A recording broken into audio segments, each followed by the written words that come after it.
नमः विष्णुपदाय कृष्णप्रेष्ठाय भूतले श्रीमते भक्तिवेदांत स्वामिनिति नामिने। नमस्ते सारस्वती देवे गौरवाणी प्रचारिणे निर्विशेष शून्यवादी पश्चात देशतारिणे। हरे कृष्ण। তো আমাদের 120 জন আছে না? হ্যাঁ 125। এখানে 125 হবে, তাহলে বাকিরা কোথায় রান্না করছে? কিন্তু কিছু রান্না করছে, কিছু এখানে, আবার কিছু ঘুরে বেড়াচ্ছে, তাই না? যাদের ভগবানের বেশি রুচি তারা একটু ঘুরে বেড়াচ্ছে, তাই না? আবার আমাদের নতুন এখানে তো অনেক দেখছি গেস্ট, 1 2 3 কয়জন আছে? গোপাল কয়জন আছে? হ্যাঁ 12 13, তাহলে 125 আর 13 কত হলো? 15 গোপাল আর 125 কত হলো? 140। এরা সব কুপন পেয়েছে গোপাল? কে না, কুপন ছাড়াও হবে না, সবার কুপন লাগবে, ঠিক আছে? আচ্ছা আপনারা বসে যান, সবাই। তো আমরা প্রভুপাদের কথামৃত থেকে শ্রবণ করব। আমরা কত পৃষ্ঠ অবধি শ্রবণ করেছিলাম গত রোববার? হ্যাঁ ভুল বলছো, 83 বলো। 83 হয়ে গেছে, এখন 84 থেকে হবে, 84 থেকে, তাই না? When there are leaders only demons, how there can be any peace? বলছেন প্রভুপাদ বলছেন যে আধুনিক যুগের যে যারা নেতা তারা হচ্ছে সব অসুর, সবিত বরাহ উষ্ণক্ষর হই সংস্থিত পুরুষ পশু নজত কর্ণ পথ পেত জাত নাম গদাগ্রজ। বলা হচ্ছে যে কলিযুগে সব যারা নেতা তারা হচ্ছে সব গাধা গর্ধব। তো নেতারা শুনলে রাগ করবে, তাই না? কিন্তু সেটা শাস্ত্রের কথা, আমার কথা বলছে ছোট ছোট গাধা মিলে।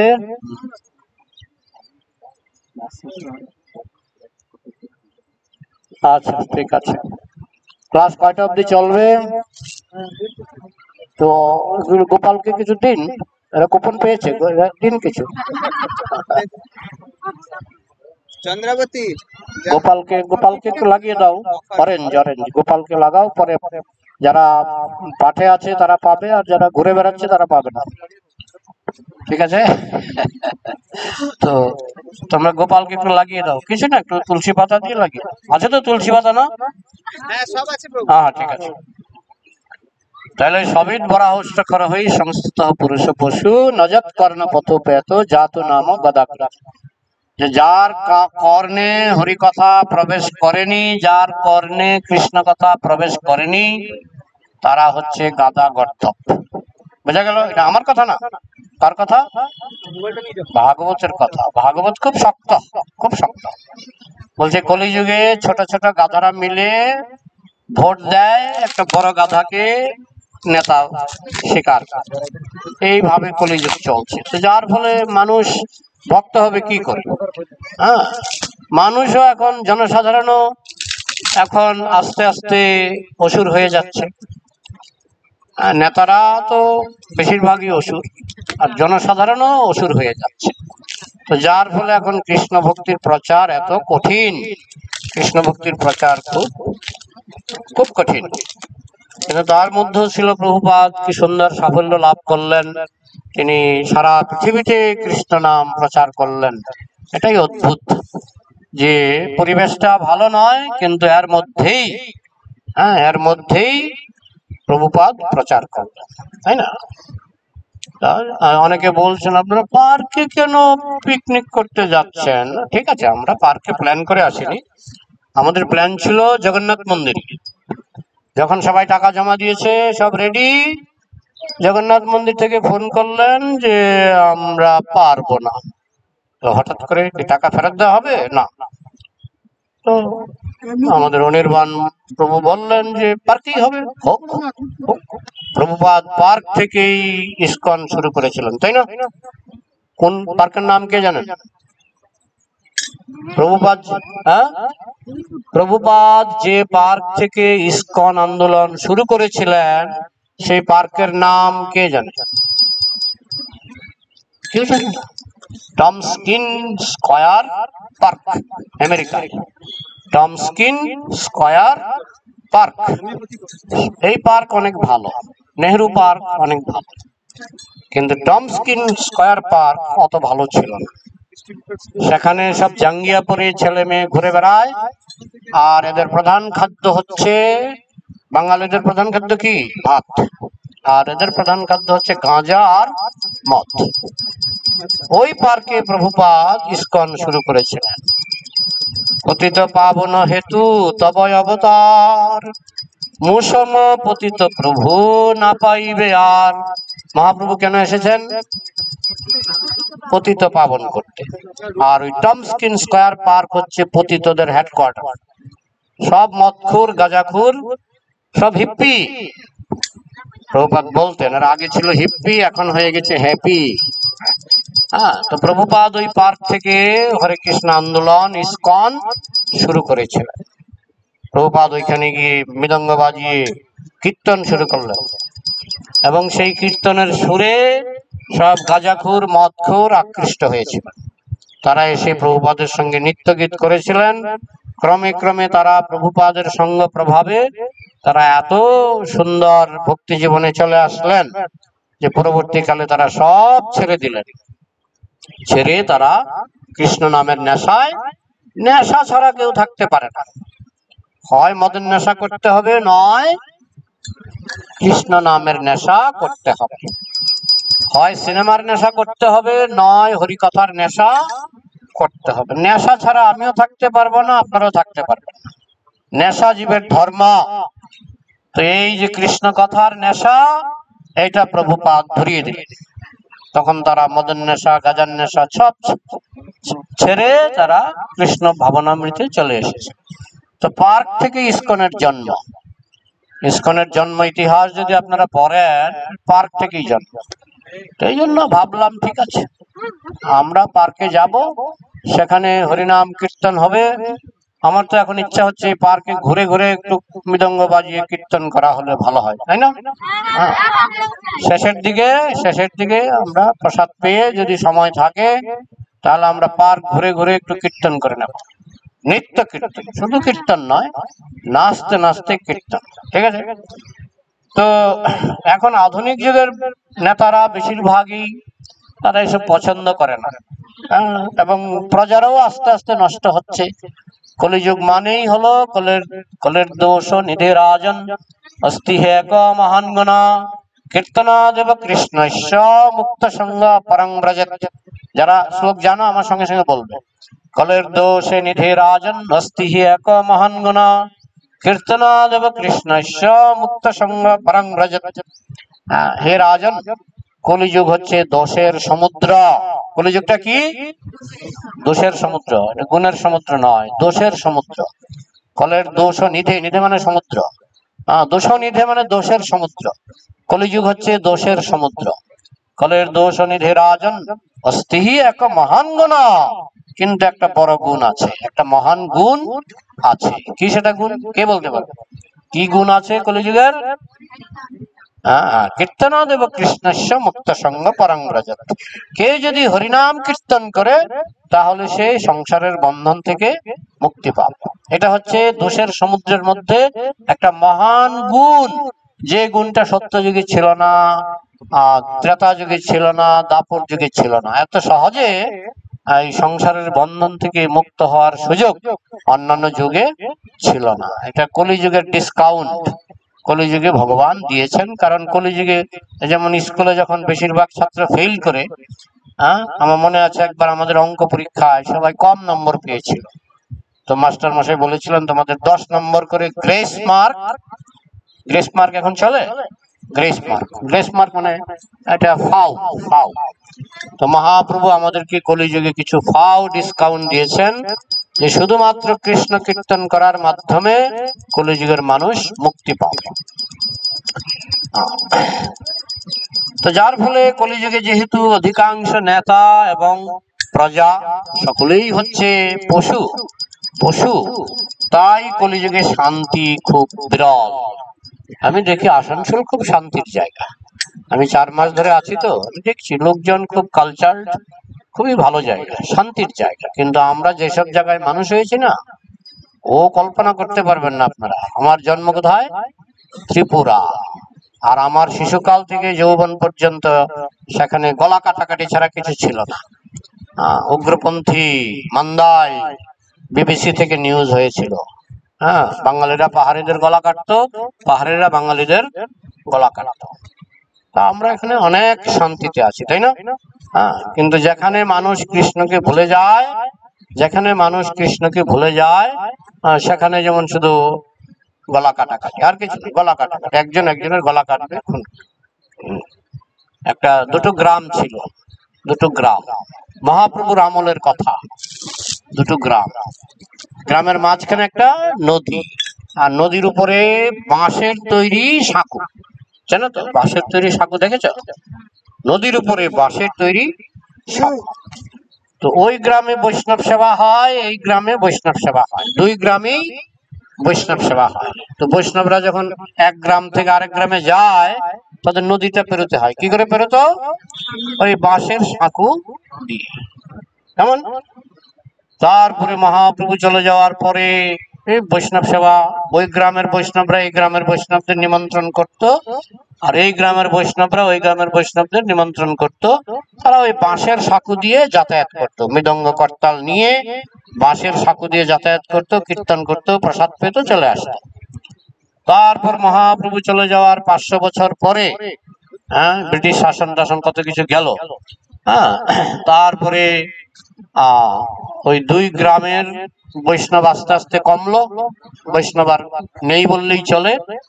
ওইদিকে হলো একটা ক্লাব, নদীর ওই পারে একটা ক্লাব, আর এই পারে একটা ক্লাব। এবং ওই যে বাঁশের সাঁকুটা, এটা হয়ে গেল কংক্রিট ব্রিজ, সিমেন্টের ব্রিজ। আচ্ছা, তারপরে ওই পারের ক্লাবের ছেলেরা এসে এই পারের ক্লাবের ছেলেদেরকে মাঝে মাঝে খুন করে, আবার এই পারের ক্লাবের ছেলেরা গিয়ে ওই পারের ক্লাবের ছেলেদেরকে খুন করে। কেমন? আগে ছিল বাঁশের সেতু, এখন হয়ে গেল সিমেন্টের ব্রিজ। উন্নতি হলো না অবনতি হলো, কে বলবেন? হাত তুলবেন। বাঁশ থেকে সিমেন্টের ব্রিজ, বাঁশ থেকে বাঁশের সাঁকো, বাঁশের সাঁকো থেকে হয়ে গেল সিমেন্টের ব্রিজ। উন্নতি, এই হচ্ছে কলিযুগের উন্নতি, রাবণের উন্নতি। সোনার লঙ্কা, রাবণের উন্নতি। কলিযুগের উন্নতিটা বোঝা গেল। কলিযুগের উন্নতি হলো বাঁশের ব্রিজ গুলি ভেঙে সিমেন্ট করা হবে, অদ্ভুত সুন্দর সিমেন্টের ব্রিজ। কিন্তু আগে যে এক গ্রামের বৈষ্ণবরা আরেক গ্রামের বৈষ্ণবদের নিমন্ত্রণ করত, এখন কি করছে? খুন। এক ক্লাবের ছেলেরা এসে আরেক ক্লাবের ছেলেদেরকে খুন করছে। ওই বাঁশের সেতুটা সিমেন্টের ব্রিজে রূপান্তরিত হয়েছে। বাঁশের সেতুটা সাঁকো, বাঁশের সাঁকোটা সিমেন্টের ব্রিজে রূপান্তরিত হয়েছে। এইটা দেখেই মানুষ বলছে, দেখো আগের বিজ্ঞান এত উন্নত ছিল না, এখন কত উন্নতি হয়েছে। কিন্তু আগের মানুষ যে শান্তিতে বসবাস করত, সেই শান্তি এখন আর নেই। আমি শুনেছি এই পার্কে নাকি একটা লোক খুন হয়েছে, না? তো শান্তি, মানুষের মধ্যে শান্তি চলে গেছে। মানুষ এখন আর ওই প্রীতি ভালোবাসাটা মানুষের মধ্যে কমে গেছে। মানুষের মধ্যে হয়েছে শুধু এইসব ঝগড়া ঝাঁটি, বিদ্বেষ, হিংসা। এই কলিযুগে এইসব বাড়ছে।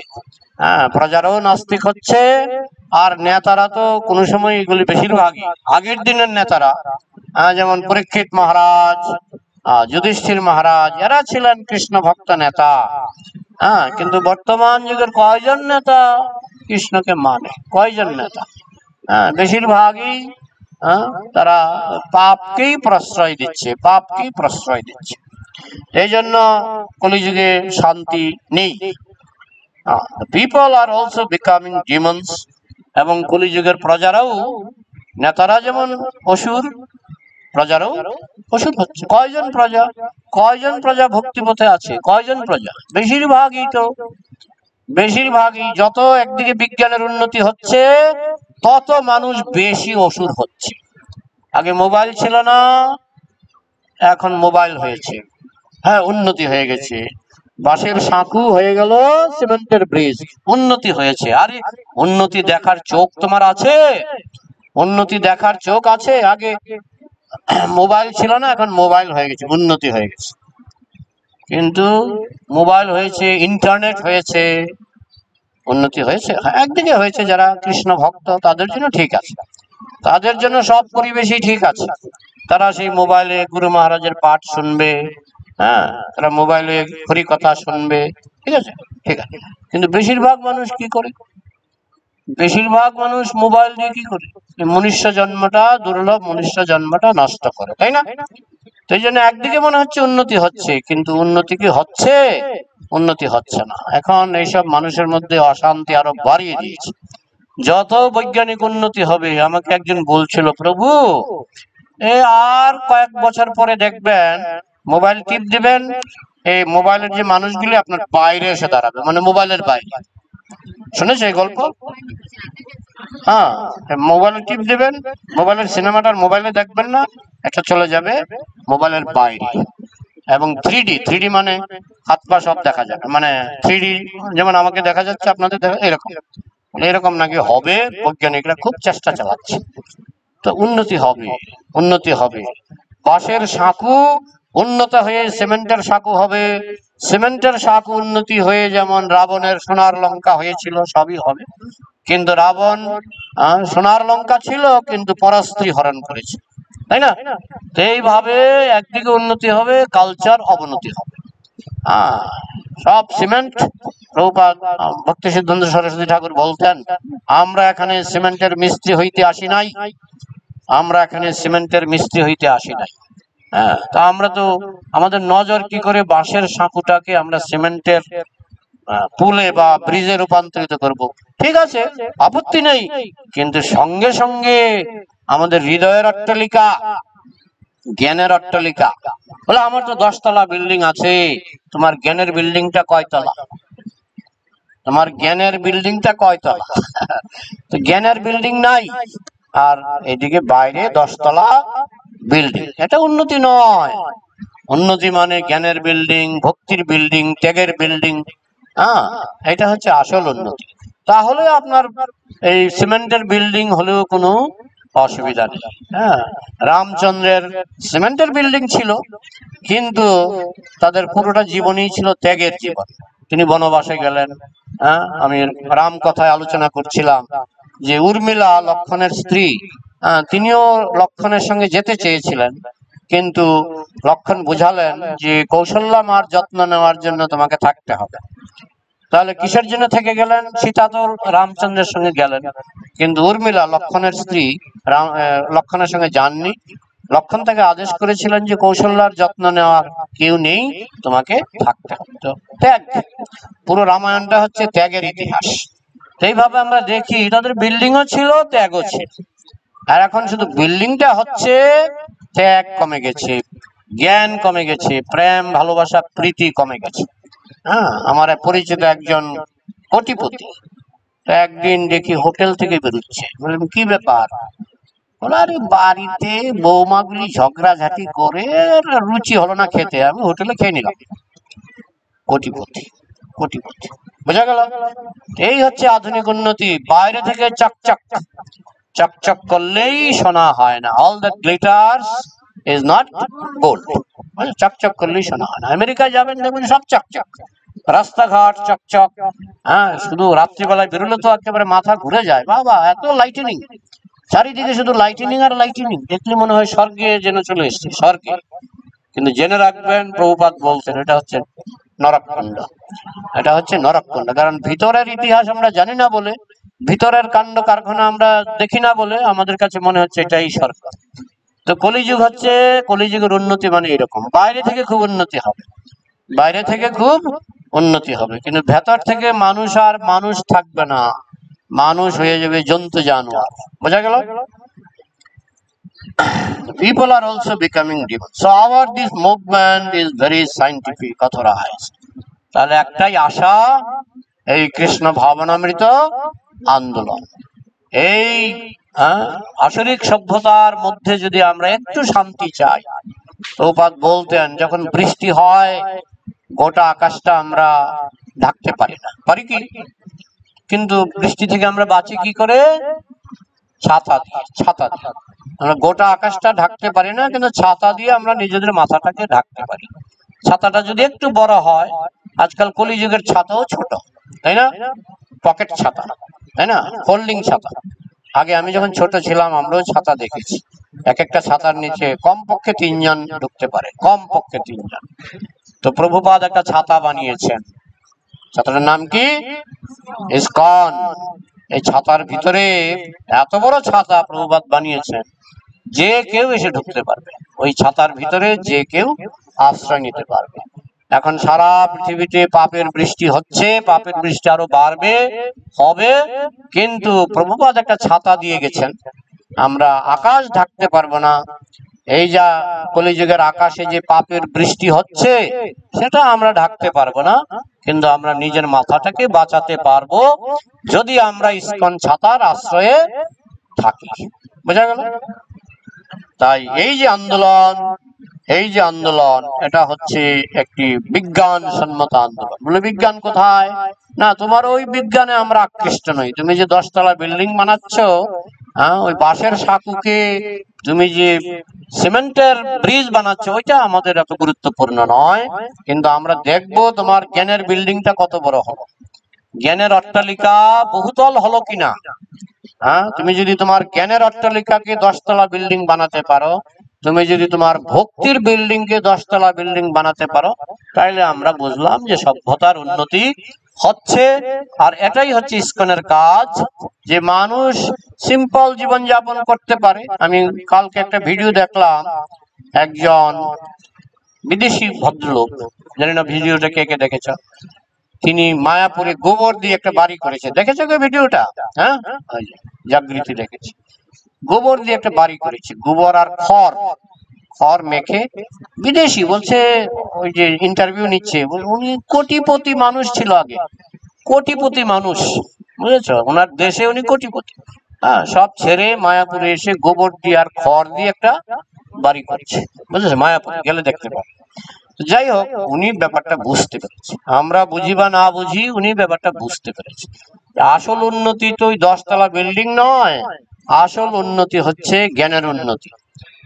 10 তলা বিল্ডিং বানাতে হবে জ্ঞানের বিল্ডিং, 10 তলা বিল্ডিং বানাতে হবে ভক্তির বিল্ডিং। বোঝা গেল? এইটাই হচ্ছে প্রকৃত উন্নতি, যেটা ইসকন করার চেষ্টা করছে। এবং এটা খুব বিজ্ঞানসম্মত একটি আন্দোলন, সারা বিশ্বে খুব অল্প সময়ের মধ্যে ছড়িয়ে পড়েছে, এবং এটা প্রামাণিক, মন গড়া কিছু নয়। আমাদের আচার্যবর্গ, পূর্ববর্তী আচার্যবর্গ, আমাদের গুরু পরম্পরা এটাকে স্বীকৃতি দিয়েছেন, মহাপ্রভু স্বীকৃতি দিয়েছেন, রামানুজাচার্য, মধ্বাচার্য সবাই এই আন্দোলনকে স্বীকৃতি দিয়েছেন। ছিল বিশ্বনাথ চক্রবর্তী ঠাকুর, ছিল ভক্তি বিনোদ ঠাকুর, শ্রীমৎ ভক্তি সিদ্ধান্ত সরস্বতী ঠাকুর প্রভুপাদ, এবং আমাদের ইসকনের প্রতিষ্ঠাতা আচার্য এসি ভক্তিবেদান্ত স্বামী কৃষ্ণ কৃপা শ্রীমূর্তি প্রভু ছিল প্রভুপাদ। তিনিও এই আন্দোলনকে স্থাপন করলেন।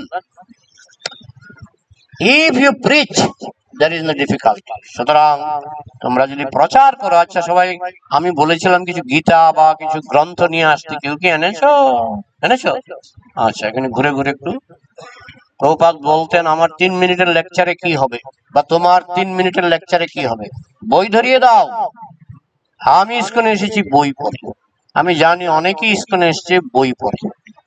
আর কেউ কেউ বলতেন, আমি জিজ্ঞেস করেছিলাম, আপনি ইসকনে কি করে এলেন? প্রভুপাদের রান্না করা হালুয়া খেয়ে। প্রভুপাদের রান্না করা, প্রভুপাদ খুব ভালো হালুয়া রান্না করতেন। আমি তো দেখি না আজকাল। প্রভুপাদ যেরকম হালুয়া রান্না করতেন, বলে আপনি কি খেয়েছেন না? যারা খেয়েছে তারা একেবারে পঞ্চমুখে বলেন যে এত সুন্দর হালুয়া। আমাকে একজন বলছিলেন যে আমি ইসকনে এসেছি প্রভুপাদের হালুয়া খেয়ে। প্রভুপাদের রান্না করা হালুয়া। যাই হোক, হালুয়াটাও কাজ করবে। তবে এই যে গ্রন্থ প্রচার, আমরা ইস্কনে এসেছি গ্রন্থ, প্রভুপাদের গ্রন্থ না পেলে আমি তো আসতে পারতাম না, প্রভুপাদের গ্রন্থ পড়ে। তাই প্রভুপাদ এখানে প্রচারের কথা বলছেন, আর প্রচার মানে গ্রন্থ বিতরণ। বক্তৃতা ঠিক আছে, কিন্তু বক্তৃতাটা মেইন নয়। মেইন কি? গ্রন্থ বিতরণ। আমরা বক্তৃতা দেব যাতে আপনারা গ্রন্থ বিতরণ করার জন্য উৎসাহ বোধ করেন। If you want to please me, just distribute my books. কার উক্তি? প্রভুপাদের উক্তি। প্রভুপাদ বলছেন, আমাকে যদি খুশি করতে চাও একটাই উপায়, কি সেটা? আমার লেখা গ্রন্থ বিতরণ করা। আর প্রভুপাদের গ্রন্থ এমন জিনিস, ইস্কনের শত্রু ইস্কনের মহামিত্রে পরিণত হবে, ইস্কনের মহাশত্রু ইস্কনের মহামিত্রে পরিণত হবে যদি প্রভুপাদের গ্রন্থ একবার পড়ে। চোর পর্যন্ত, চোর একবার গেছিল চুরি করতে, গিয়ে দেখে এক পেটি ভাগবত, পেটিটা বাঁধা ছিল বলে, নতুন পেটি বাঁধা ছিল বলে, আর এটা মানে খোলার সময় হয়নি, টের পেয়ে গেছে, চোর চোর চোর চোর বলে চিৎকার শুরু করে দিয়েছে। তখন ওই চোর দেখলো তাড়াতাড়ি পালাতে হবে, সামনে ছিল এক পেটি ভাগবত। এটার ভিতরে নিশ্চয়ই কিছু শোনা গয়না কিছু একটা আছে, কিছু না কিছু তো নিশ্চয়ই আছে। তো ওই পেটি ভাগবত মাথায় তুলে দৌড়। চোর বেঁচে গেছে, চোরকে ধরা যায়। পরে অনেক বছর পরে এই দীক্ষা টিক্ষা নিয়ে ওই চোর হরিনাম করছে। তো সবাই বলছে আমি কি করে কৃষ্ণ ভক্ত হলাম, একজন একজন করে বলছে। তো উনি এসে, যে আমার তো বলতে লজ্জা হচ্ছে কি করে কৃষ্ণ ভক্ত হলাম। বলুন না, কি আছে? না আমার একটু লজ্জা হচ্ছে। বলুন। বলে আমি গেছিলাম ভক্তের একটা বাড়িতে, ফ্ল্যাটে চুরি করতে। তো সেখানে হঠাৎ করে তারা টের পেয়ে গেছে, আর চোর চোর বলে চিৎকার করেছে। সামনে ছিল একটা পেটি, তো সেই পেটি নিয়ে আমি দিলাম দৌড়। বাড়িতে এনে খুলে দেখি পেটির ভিতরে সুন্দর সুন্দর ভাগবতম। আমি পড়তে লাগলাম। পড়তে পড়তে পড়তে পড়তে আমার হৃদয়ের পরিবর্তন হলো। এই চুরি চামারি ছেড়ে আমি এখন কৃষ্ণ ভক্ত হয়ে আপনাদের সঙ্গে আছি। এই হচ্ছে প্রভুপাদের গ্রন্থের জোর। যারা ইস্কনের শত্রু তারাও ইস্কনের মহামিত্রে পরিণত হবে যদি প্রভুপাদের গ্রন্থ পায়। প্রভুপাদের গ্রন্থ আমি তো পড়েছি, আমি জানি যে প্রভুপাদের গ্রন্থের মধ্যে কি জাদু আছে।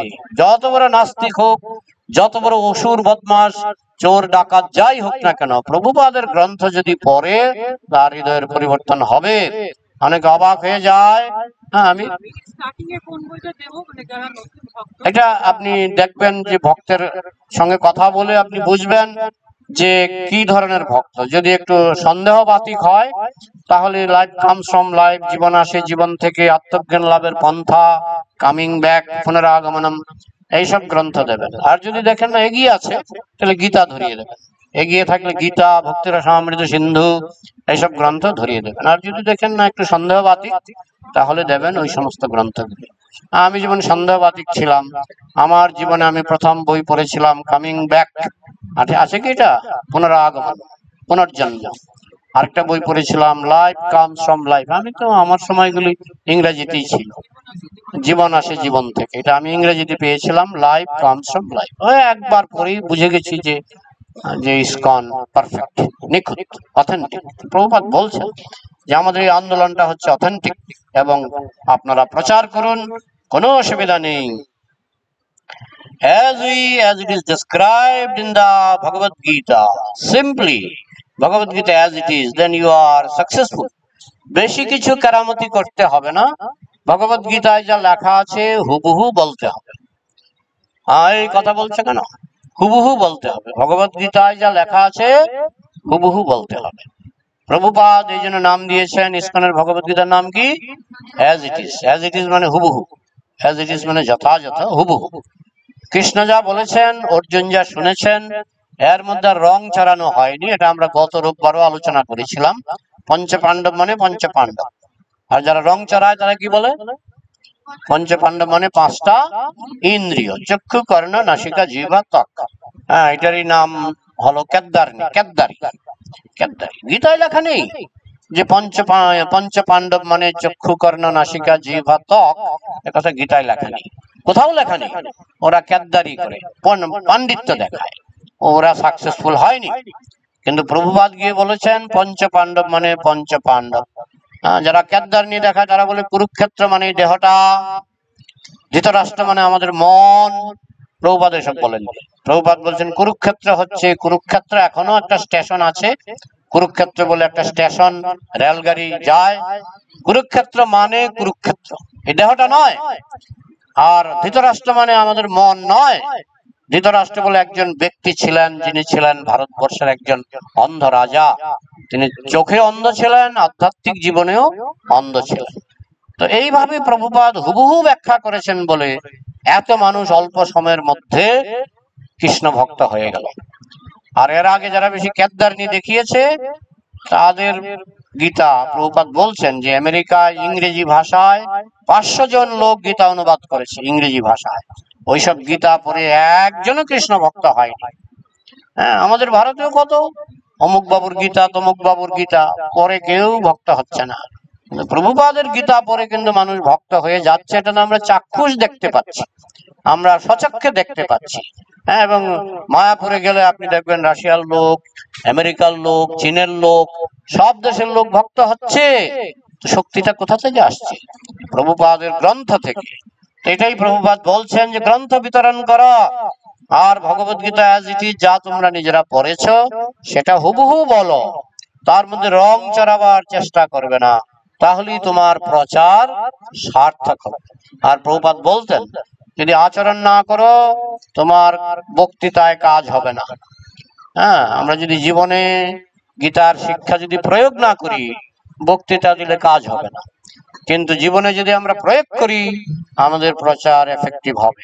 আমরা যা বলবো লোকে তা শুনবে, আর যদি প্রয়োগ না করি তারা এক কানে শুনবে আরেক কানে বের করবে। সেই জন্য প্রভুপাদ বলছেন তুমি যদি গীতায় যা লেখা আছে অ্যাজ ইট ইজ হুবহু যদি বলতে পারো তাহলে তোমার প্রচার সাফল্যমণ্ডিত হবে। and those who hear you they also become successful। যারা বলবে তাদেরও জীবন পবিত্র হবে, আর যারা শুনবে তাদেরও জীবন সাফল্যমণ্ডিত হবে। সিম্পলি মেথড গড, শুধু সরল পন্থা। কৃষ্ণের কথা প্রভুপাদ বলতেন। ওই শ্যামসুন্দর প্রভুর কন্যার নাম ছিল কি জানো? শ্যামসুন্দর প্রভুর কন্যার নাম ছিল সরস্বতী। শ্যামসুন্দর প্রভু ছিলেন লন্ডনের মন্দিরের দায়িত্বে ছিলেন, তার কন্যা ছোট সরস্বতী। তো ওই কন্যাটা কি করতো, কেউ আসলে মন্দিরে যখন কোনো ব্যক্তি আসতো অনেক সময় ভিআইপির হাত ধরে বলতো, ভিআইপির হাত ধরে, do you know who is God? ওই বাচ্চাটা তো ভিআইপি অনেক সময় বাচ্চা কি বলছে, তুমি কি জানো ভগবান কে? না আমি জানি না। Come come I will show you, আসো আসো আমি তোমাকে দেখাবো। টানতে টানতে টানতে টানতে মন্দিরে নিয়ে যায়। This is Krishna, this is god, supreme personality of god. Prabhupada বলছেন এইটা হচ্ছে প্রচার। বলে সরস্বতী প্রচার করছে। ও তোমার নাম সরস্বতী না? মিলে গেছে। তো সরস্বতী প্রচার করছে না, কেননা সে তো আর পাল্টাচ্ছে না। ডক্টর সর্বপল্লী রাধাকৃষ্ণানন্দ বলছে ওই গীতার মধ্যে যে কৃষ্ণের কথা আছে না, ও কৃষ্ণ ভগবান নয়।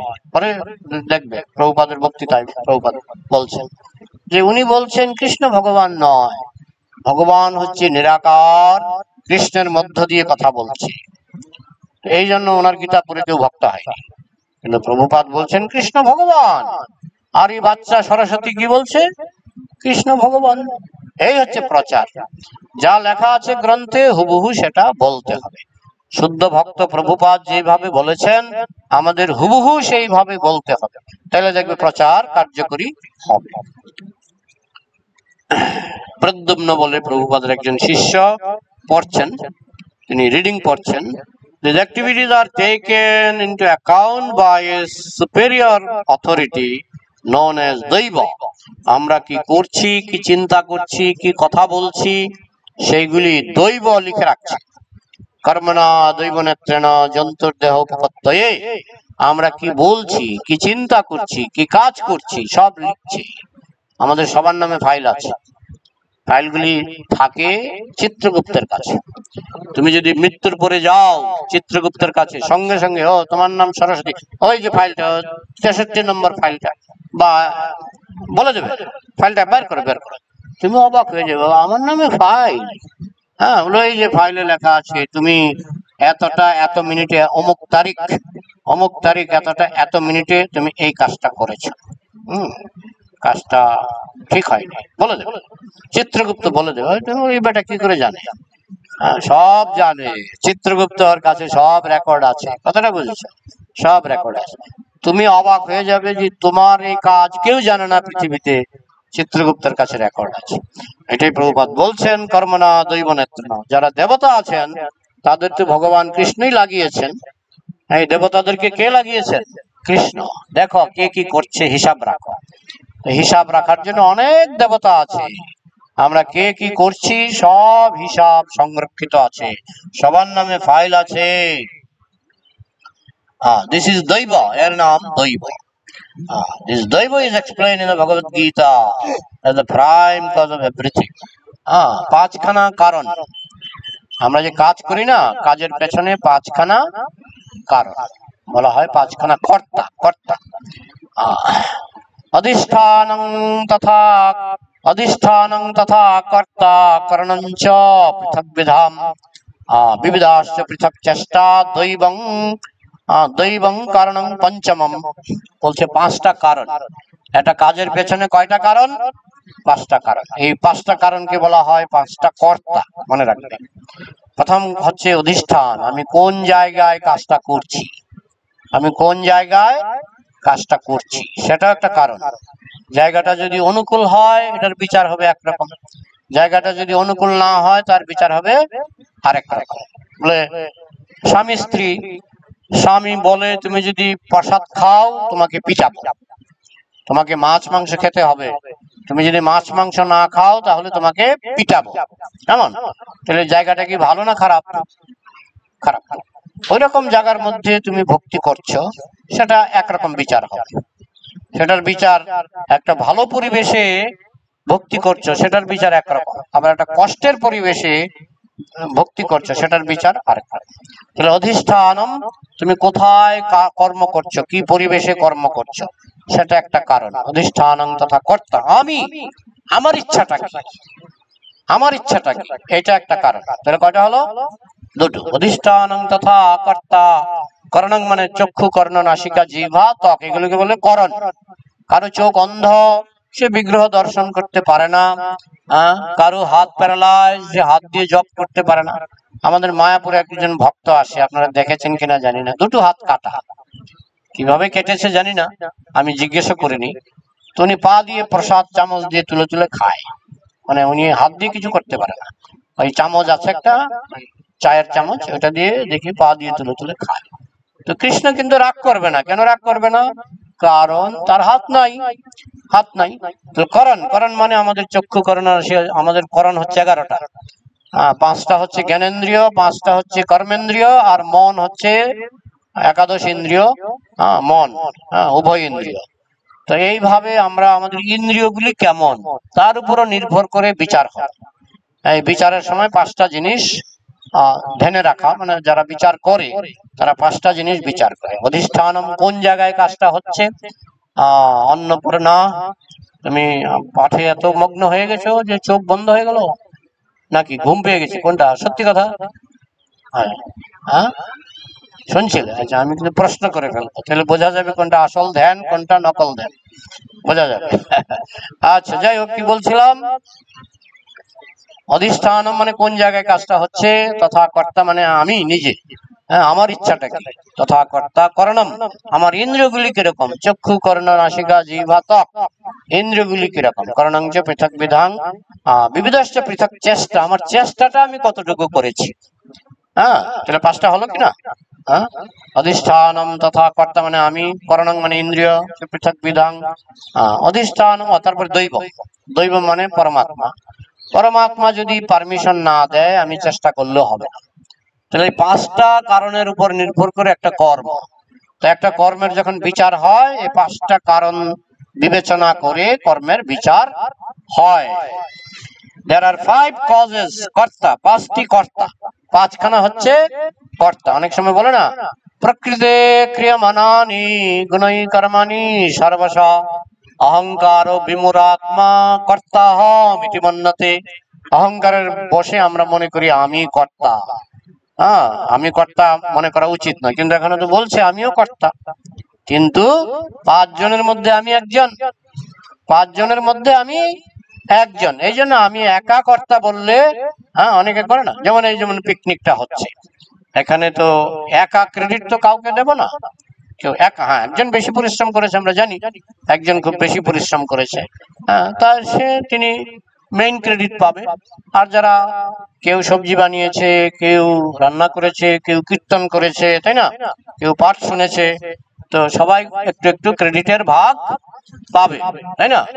তো এরকম যখন কৃষ্ণ বলছেন আমি কর্তা, যারা মনে করে আমি কর্তা তারা অহংকারী, তারা অহংকারী। বলে আমি কি কর্তা নই? হ্যাঁ তুমি কর্তা, তুমি 5 জনের একজন, তুমি 5 জনের একজন। এই পিকনিকটা হচ্ছে, এখানে অনেক কর্তা আছে, তার মধ্যে ওই একজন যদি বলে আমি সব করলাম, তাহলে তো হবে না। ঠিক সেরকম কৃষ্ণ বলছেন যে কোনো কাজের পেছনে 5টি কর্তা আছে, 5খানা কর্তা। তাই আমি যদি বলি আমি মূল কর্তা, তাহলে ভুল হবে। হ্যাঁ, মূল কর্তা যদি বলতেই হয় তাহলে ভগবান, মূল কর্তাকে ভগবান, কারণ তার পারমিশন ছাড়া আমি চাইলেও কিছু করতে পারবো না। কৃষ্ণের ইচ্ছা ছাড়া একটা ঘাসও নড়ে না, তাই না। হ্যাঁ, তো এটাই প্রভুপাদ বলছেন যে 5 রকমের কর্তা আছে।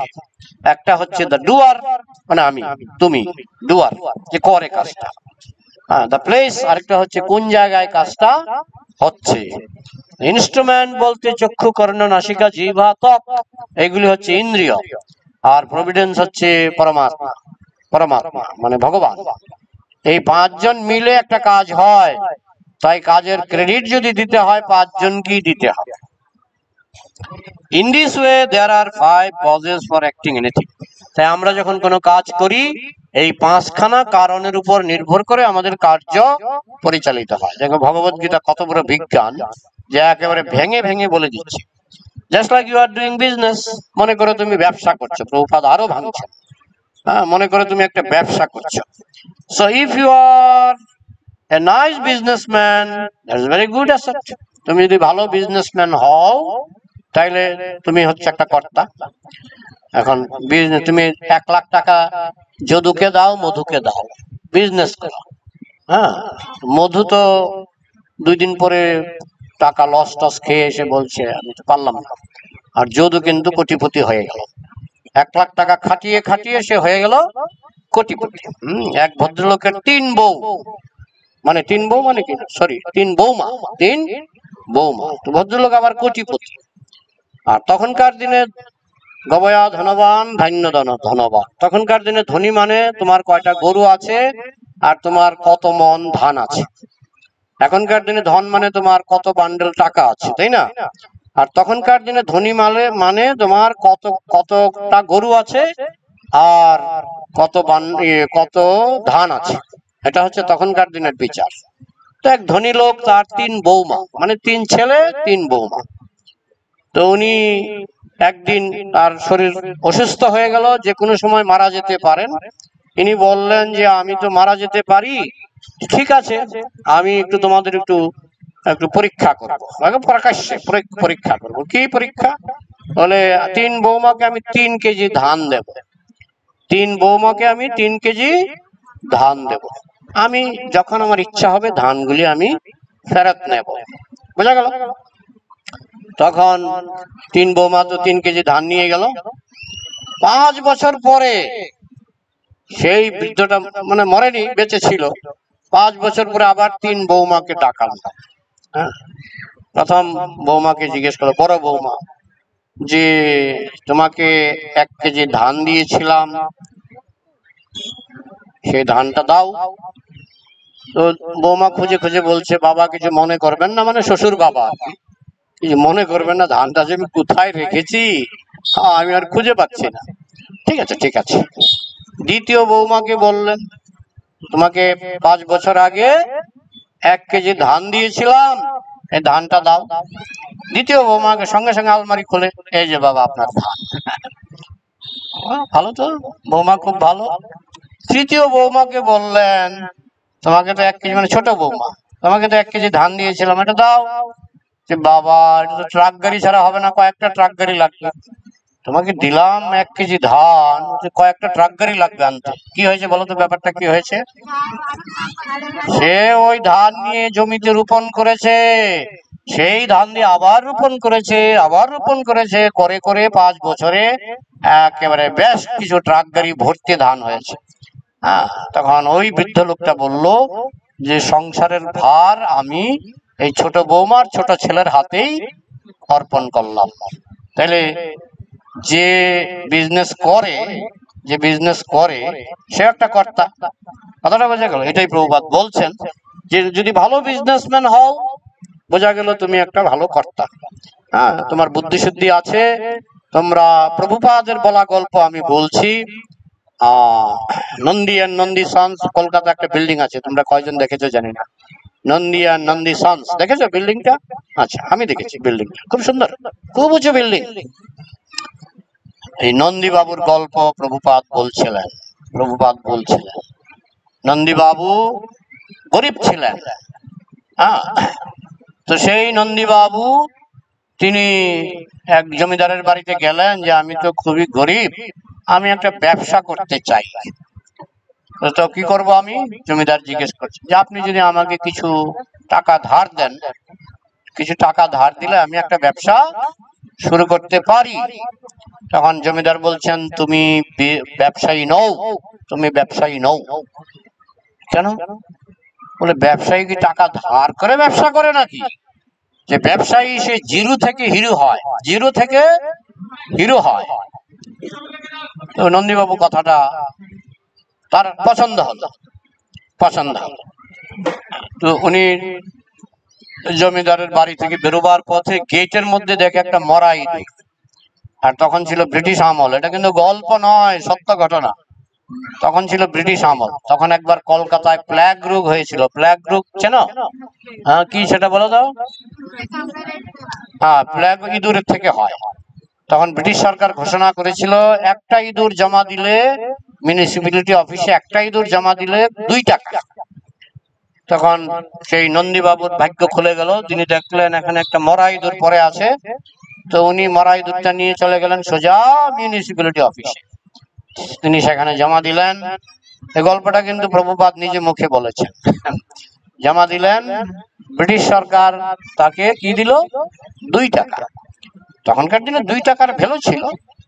তো 2 টাকা দিয়ে তিনি, যদিও আমাদের এই বিজনেস আমরা করি না, কিন্তু তিনি সুপারি কিনেছিলেন। সুপারি আছে না, পান খায় যে সুপারি, কিনে তিনি কলকাতার রাস্তার কিনারে বসলেন সুপারি নিয়ে। তো বিদেশিরা জিজ্ঞেস করছে এটা কি? এটা সুপারি, সুপারি। বলছে এটা কি কি করে এটা দিয়ে? বলে এটা খেলে একটু মাথা ঘুরে। আমার ছোটবেলায় আমি একবার মামার পানের বাক্স থেকে, আমি তো বুঝতে পারিনি, আমি 2-3টা সুপারি গিলে খেয়ে ফেলছিলাম। তারপরে আমি মাটির মধ্যে বসে বলছি মামা কি রে? আমি উঠানটা ঘুরছে। উঠান ঘুরছে কেন? তুই কি, তুই কিছু খেয়েছিস? আমি বললাম আপনার পানের বাক্স থেকে আমি 2টো সুপুরি খেয়েছিলাম, উঠান ঘুরছে। তো মামা এসে তাড়াতাড়ি আমাকে অনেক জল খাওয়ালো, মনে আছে, আমার জীবনের ঘটনা। তো যাই হোক, উনি বললেন ব্রিটিশদের যেটা খেলে একটু নেশা হয়। তো ব্রিটিশরা, ওরা তো এমনিতেই নেশা পছন্দ করে, ওরা কিন্তু সুপুরি কিনলেন, খেলেন। খেয়ে দেখছে না, মাথা একটু ঠিকই ঘুরে। পরের দিন এসে বলছে আরো আমাদের লাগে এটা, এটা আমরা লন্ডনে সাপ্লাই দেই। তো উনি সুপুরি বাগান ঘুরে ঘুরে সুপুরি কিনতেন, বিক্রি করতেন। করতে করতে ওনার সুপুরি বিজনেস ইন্টারন্যাশনাল বিজনেস হয়ে গেল। উনি ইন্ডিয়া থেকে লন্ডনে সুপারি সাপ্লাই দিতেন। পরে জাহাজ ভর্তি ভর্তি, জাহাজ ভর্তি করে সুপারি সাপ্লাই দিলেন। পরে উনি কোটিপতি হয়ে গেলেন। তার বংশধররা এখনো কলকাতায় আছে, কোটিপতি। এখন তারা কোটি কোটি টাকার মালিক, বুঝেছেন? তো প্রভুপাদ এই গল্পটা বলে বলছেন যারা বৈশ্য বা যারা ব্যবসা করতে জানে তাদের পুঁজি লাগে না, তাদের পুঁজি লাগে না। একজন প্রভুপাদের কাছে গিয়েছিলেন একজন মারোয়ারি। প্রভুপাদ আপনার কাছে আমরা কিছু ব্যবসা শিখবো। আমি কিসের ব্যবসা? আমি তো সন্ন্যাসী মানুষ, আমি ঘুরে ঘুরে প্রচার করি। না না, আমরা শুনেছি আপনি 40 টাকা নিয়ে আমেরিকায় এসেছিলেন, এখন আপনার নাকি 40 কোটি হয়ে গেছে। হ্যাঁ, তাই যদি কিছু ব্যবসার কায়দা যদি আমাদেরকে শিখিয়ে দেন, তাহলে আমরাও মানে ব্যবসা করতে পারি। তো যাই হোক, তো যে সত্যিকারের বিজনেসম্যান, হ্যাঁ প্রভুপাদ বিজনেস করেছেন, গ্রন্থ বিজনেস খুব সাকসেসফুল হয়েছে প্রভুপাদের গ্রন্থ বিজনেস। কার জন্য? অনেকে বলে, আজকেও কে যেন বলছিল, এই যে দেবানন্দ প্রভু বলছেন ইস্কন মানে বিজনেস। আরে কার জন্য? বিজনেসের টাকাটা, কলেজ স্ট্রিটে বই বিক্রি হয়, টাকাটা কার পকেটে ঢুকে? বইয়ের দোকানের মালিক, তাই না? আর ইস্কনে বই বিক্রি হয়, টাকাটা কার পকেটে ঢুকে? মন্দির। মন্দির, এটা তো কারো ব্যক্তিগত টাকা নয়। এই যেমন তোমরা বই বিক্রি করে মন্দিরকে দেবে, মন্দিরের মধ্যে প্রসাদ বিতরণ হচ্ছে, মন্দিরের বিল্ডিং হচ্ছে, সব তো এইসব টাকা থেকেই হয়। তো তুমি যদি কলেজ স্ট্রিটে দোকান খুলো, এটা হবে বিজনেস। কিন্তু মন্দিরের জন্য তুমি গ্রন্থ বিতরণ করছো, কোন মঠে নাই? কোন মঠে গ্রন্থ বিক্রি হয় না?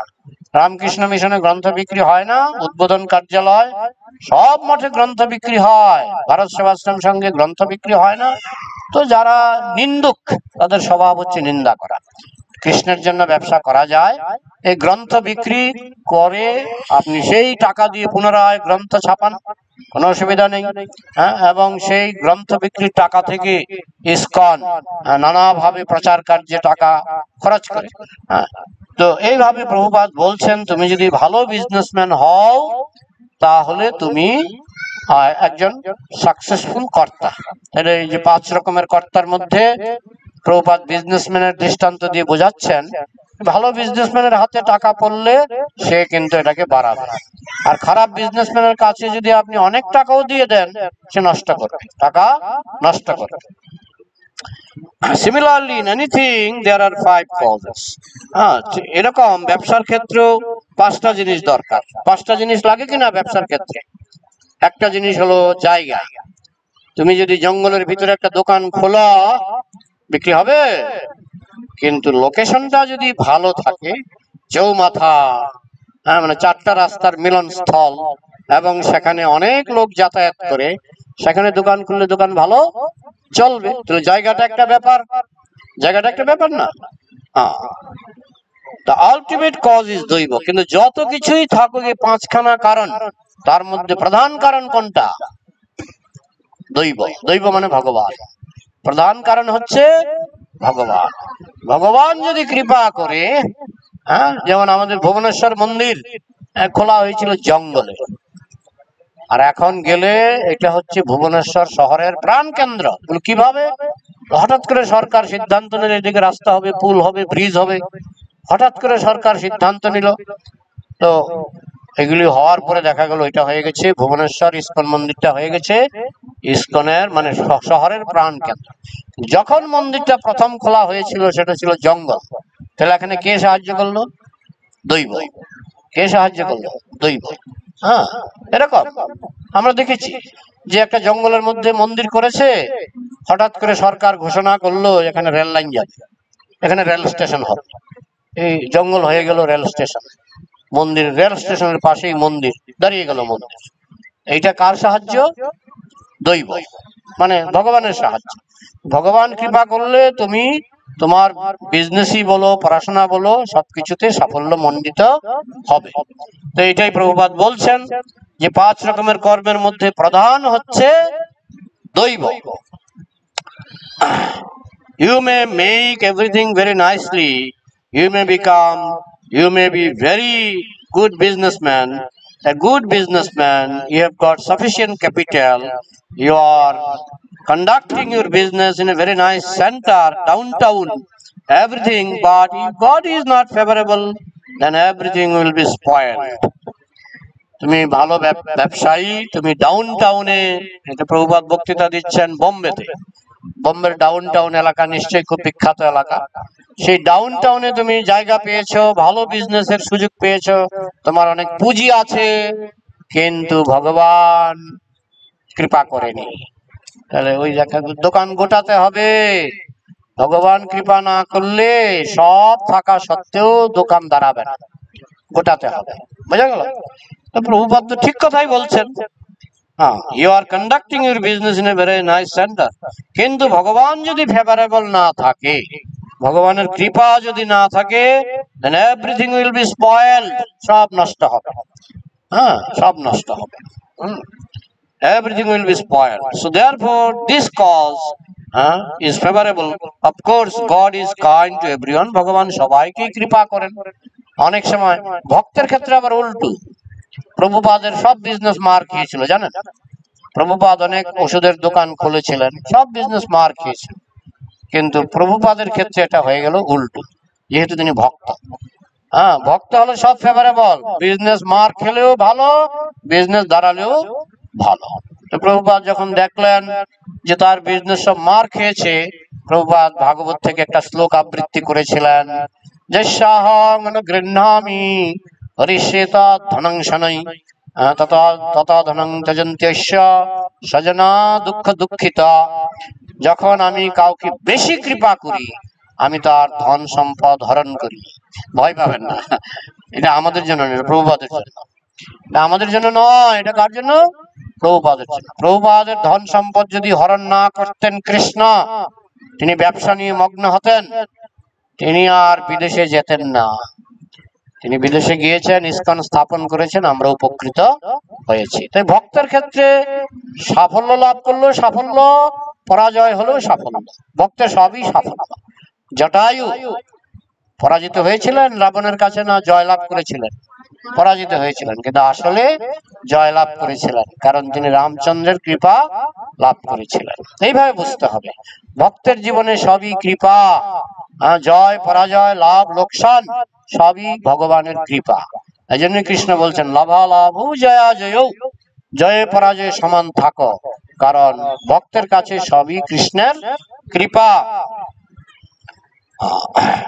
But we see sometimes that everything is perfectly done, but still it is spoiled. আমরা অনেক সময় দেখি সবকিছু খুব নিখুঁত ভাবে করা হচ্ছে, তারপরেও সাফল্য আসে না, তারপরেও ব্যবসায়ী ব্যবসায় মার খায়, ব্যবসা দাঁড়ায় না। তার কারণ কি?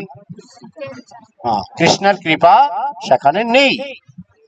Just like a man is suffering from some disease, and you have employed first class physician, first class medicine, first class everything. একটা লোক রোগে ভুগছে, তার জন্য এক নম্বরের ডাক্তার, এক নম্বরের ঔষধ, এক নম্বরের হাসপাতাল দেওয়া হয় কিনা অনেক সময়। প্রিয়রঞ্জন দাস মুন্সি নাম শুনেছ? উনি 9 বছর হাসপাতালে ছিলেন, কোটি কোটি টাকা খরচ করেছেন। উনি আমেরিকা, জার্মান, এমন কোন দেশ নাই, সব পৃথিবীর বড় বড় দেশের বড় বড় হাসপাতালে গিয়েছেন, 9 বছর অসুস্থ ছিলেন, কোটি কোটি টাকা খরচ করেও কোনো লাভ হয়নি। ওই অসুস্থ অবস্থায় 9 বছর কাটিয়ে দিলেন। তো এই জন্য বলা হচ্ছে ভগবানের কৃপাটা হলো আসল। ভগবানের কৃপা হলে দেখবেন হঠাৎ করে চেয়ারে বসে আছেন, হঠাৎ করে চলে গেছে, লোকটা চলে গেছে, হয় কিনা এরকম? এরকম মৃত্যু হয়। আমার গুরু মহারাজ তো চেয়ারে বসে চলে গেছে কথা বলতে বলতে। তো এরকম প্রভুপাদের বোন চেয়ারে বসে হরিনাম করতে করতে দেহত্যাগ করলেন। তো ভগবানের কৃপা হলে 9 বছর হাসপাতালে ঘুরতে হবে না। তুমি হয়তো ফার্স্ট ক্লাস ফিজিশিয়ান, মানে ফার্স্ট ক্লাস ডাক্তার লাগাতে পারো, পয়সা আছে, পয়সার জোরে তুমি হয়তো ফার্স্ট ক্লাস মেডিসিন ওষুধ খেতে পারো, সবকিছুই ফার্স্ট ক্লাস, হাসপাতাল first class, nursing home first class, কিন্তু ভগবানের কৃপা নাই, কাজ হবে? আরো কষ্ট বাড়বে।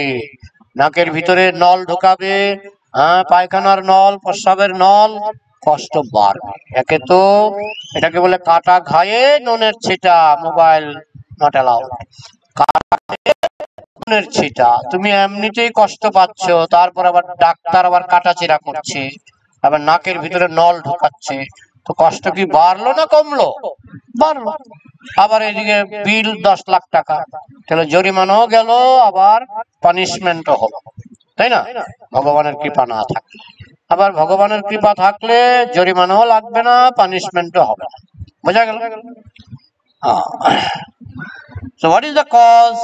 তাহলে এই যে মানুষটা মারা গেল, একবার বোম্বে হসপিটালে আমাদের রাধেশ্যাম প্রভু নাকি ভর্তি হয়েছে হাসপাতালে। বলছে তোমরা তো কৃষ্ণ কৃষ্ণ বলছো, তোমাদের হাসপাতালে ভর্তি হয়েছ, হ্যাঁ আমাদের ডাকো, আমরা এই যে আজকে রোগীটা মারা যাচ্ছিল, এমন ওষুধ দিলাম, সুস্থ হয়ে বাড়ি ফিরে গেল, আমাদের ডাকো। তো প্রভু প্রশ্ন করছে যে কালকে নাকি একজন মারা গেছে হাসপাতালে। প্রভু প্রশ্ন করছে, প্রভুরা তো কম বিটকেল নয়, যে শুনলাম কালকে নাকি একজন মারা গেছে। হ্যাঁ কালকে একজন মারা গেছে, বলে তা বাঁচাতে পারলেন না? হ্যাঁ একেবারে ফেস টু ফেস, বাঁচাতে পারলেন না, এটা ভগবানের হাত। যখন পারেন না তখন ভগবানের হাত, আর যখন কেউ বেঁচে যায় আমি আমার চিকিৎসায় বেঁচে গেল। এটা প্রভুপাদ খুব সুন্দর ভাবে বোঝাচ্ছেন যে সমস্ত চিকিৎসা সত্ত্বেও অনেক সময় ডাক্তার রোগীকে বাঁচাতে পারে না। What is the cause? কজটা কি এখানে? কারণটা হচ্ছে দৈব, কারণটা হচ্ছে দৈব। The cause is দৈব। In spite of all your endeavors, because God does not like that he should live, you cannot save him. সমস্ত চেষ্টা সত্ত্বেও, মাতাজির ঘুম পেয়ে গেছে না? ঘুম পেয়ে গেছে না? আচ্ছা আচ্ছা, সমস্ত চেষ্টা সত্ত্বেও যদি দেখা যায় যে লোকটা বাঁচলো না, এটা বোঝা গেল কৃষ্ণ তাকে বাঁচাতে চায়নি। রাখে কৃষ্ণ মারে কে, মারে কৃষ্ণ রাখে কে। তাহলে কৃষ্ণের পারমিশন ছাড়া হবে না। You cannot save him. The same example again I want to give, the Titanic. এই প্রভুপাদ কেমন প্র্যাকটিক্যাল। টাইটানিক নাম শুনেছেন? সবচেয়ে ফার্স্ট ক্লাস জাহাজ, খুব দামি জাহাজ, এবং প্রথম জার্নি। সাধারণত আমরা বলেও জাহাজটা পুরনো হয়ে গেছে তাই জাহাজটা ডুবে গেছে, এটা ছিল সেই জাহাজের প্রথম জার্নি। সেই জাহাজটা ডুবে গেল, কত লোক মারা গেল, তাই না? সব লোকই মারা গেছিল, একটা লোক ছাড়া না। এটা সিনেমায় দেখাচ্ছে একটা লোক বেঁচে ছিল, কিন্তু আমরা শুনেছি নাকি সব লোকই মারা গেছিল। তো এই যে টাইটানিক, এটা মানুষের চেষ্টার তো ত্রুটি ছিল না, তাই না? কত সুন্দর এরোপ্লেন যায়, ভিআইপি। চাষা ভূষা তো এরোপ্লেনের টিকিট কাটতে পারে না, চাষা ভূষা এরোপ্লেনের টিকিট কাটতে পারে না। এরোপ্লেনে যায় প্রধানমন্ত্রী যেতে পারে, রাষ্ট্রপতি যেতে পারে, বা ধনী লোকেরা লাখপতি কোটিপতি, তারাই তো বেশিরভাগ এরোপ্লেনে যেতে পারে, চাষা ভূষা যেতে পারে না। কিন্তু যখন এরোপ্লেনটা অ্যাক্সিডেন্ট হয় তখন ওই কোটিপতি বেশি মারা যায়, তাই না? কোটিপতি বেশি মারা যায়। যাই হোক, এই আটলান্টিক সমুদ্রে, আটলান্টিক মহাসাগরে তার প্রথম জার্নিতেই টাইটানিক ডুবে গেল। হ্যাঁ, তার মানে কি কৃষ্ণ কৃপা না হলে কোনো কাজ হবে না, যত বড় নিখুঁত যন্ত্রই হোক না কেন। দ্যাট ইজ গ্রেট ইনসিডেন্ট, যেটা সবাই জানে পৃথিবীর ইতিহাসে। টাইটানিক আজও মানুষ ভুলতে পারেনি। Therefore, this is a fact that you may arrange everything very simply according to your best knowledge. আমাদের বুদ্ধি অনুসারে, আমাদের জ্ঞান অনুসারে আমরা যাবতীয় ব্যবস্থা নিতে পারি ইঁদুরের মতো। ইঁদুর কি করে? ডান দিকে গর্ত করে, বাঁ দিকে গর্ত করে, পূব দিকে গর্ত করে, পশ্চিম দিকে গর্ত করে। যদি সাপ পশ্চিম দিক থেকে আসে আমি পূব দিকে পালিয়ে যাব, যদি সাপ উত্তর দিক থেকে আসে আমি দক্ষিণ দিকে পালিয়ে যাব। তো সাপ ঢুকে আর ইঁদুর সাপের উপরে লাফায়, তখন সাপ মজা পায়, লাফাও লাফাও, মানে যখন খিদে লাগবে খেয়ে না। তো সে লাফায়, তো খিদে লাগে যখন সাপ ইঁদুরটাকে খায়। আর সাপ নিজের বাসা নিজে তৈরি করে না, সে ইঁদুরের বাসায় বাস করে। বোঝা গেল? তো আমরা ইঁদুরের মতো, এই দিক থেকে বিপদ আসলে এইদিকে পালাবো, এই দিক থেকে বিপদ আসলে এইদিকে পালাবো, আমরা ইঁদুরের মতো। হ্যাঁ, যে আমার যদি ব্যাংকে যদি আমি 10 লাখ টাকা রাখি, ঠিক আছে না, 10 লাখ টাকা যদি অনেক সময় ব্যাংকে টাকা মার যায়, জানো তো? আজকাল তো ইজি, হঠাৎ করে শুনে আমার ব্যাংক খালি, শুনেছেন তো? তো ব্যাংকে যদি মারা যায়, ঠিক আছে আমার 10 বিঘা জমি আছে, কোনো অসুবিধা নেই। 10 বিঘা জমি থেকে চাষ করবে, চাষ করার তো কেউ নাই। হ্যাঁ, আমার পক্ষে সম্ভব নয় চাষবাস দেখাশোনা করা। ঠিক আছে, আমার 5টা ছেলে আছে, 5টা সন্তান আছে, এরা আমাকে দেখবে। 5টা সন্তান যদি বিট্রে করে, ও আমার লাইফ ইন্স্যুরেন্স করতে হবে। একেবারে ইঁদুরের পলিসি, উত্তর দিক থেকে বিপদ আসলে পশ্চিম দিকে পালাবো। কৃষ্ণ না চাইলে সব চেষ্টা ব্যর্থ হবে, মৃত্যু সর্প এসে ঠিক আমাদেরকে গিলে খাবে।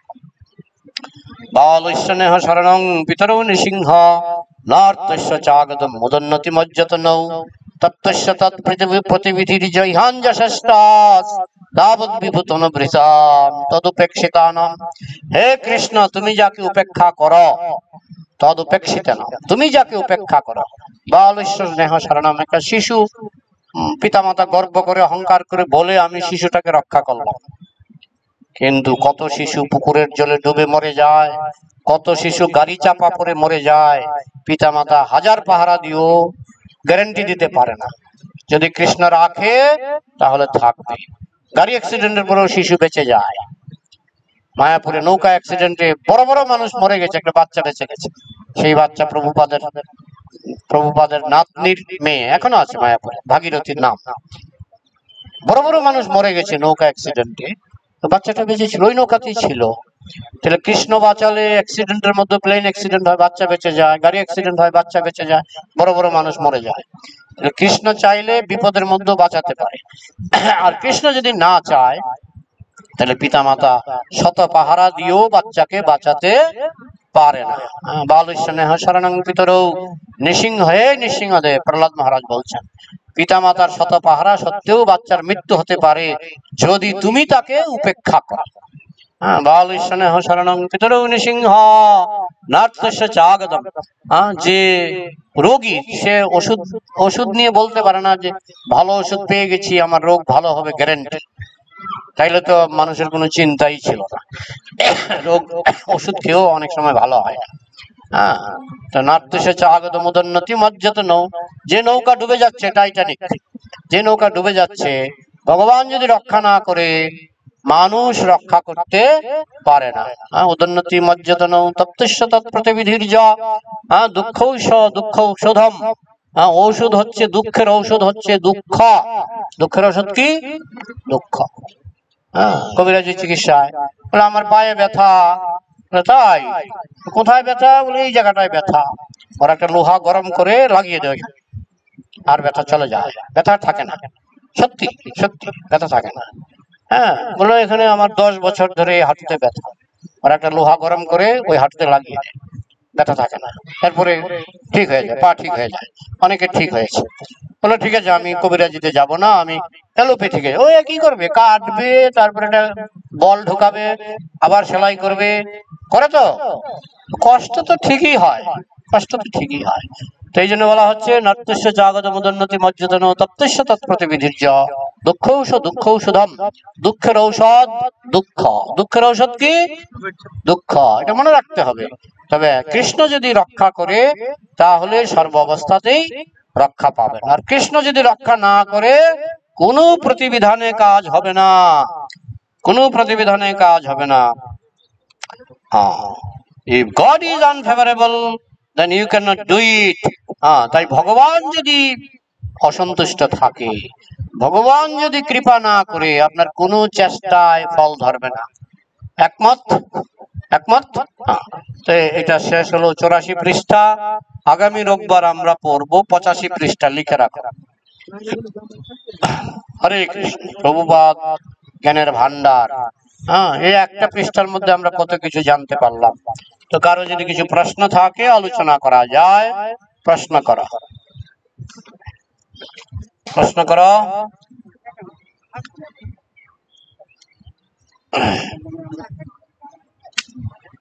কারো কিছু প্রশ্ন নেই? আমার কিন্তু ব্যাটারি নেই, প্রশ্নগুলো তাড়াতাড়ি করতে হবে। কার প্রশ্ন? প্রশ্ন নেই তো? করো জোরে জোরে। ওখানে মাইক আছে তার না?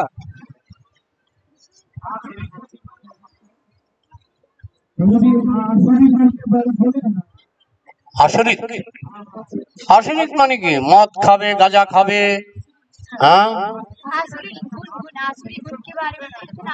এগুলোই তো আসরিক গুণ।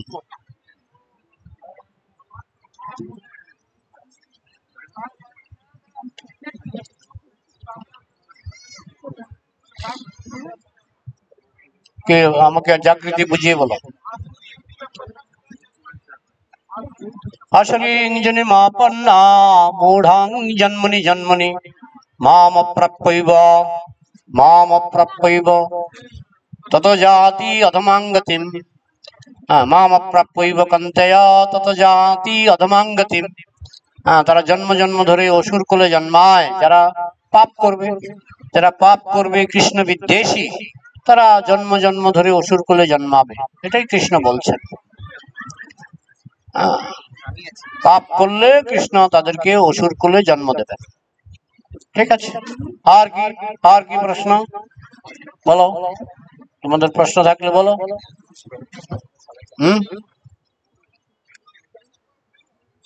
তাহলে যেহেতু আমরা জাগৃতি বলো, হরে কৃষ্ণ।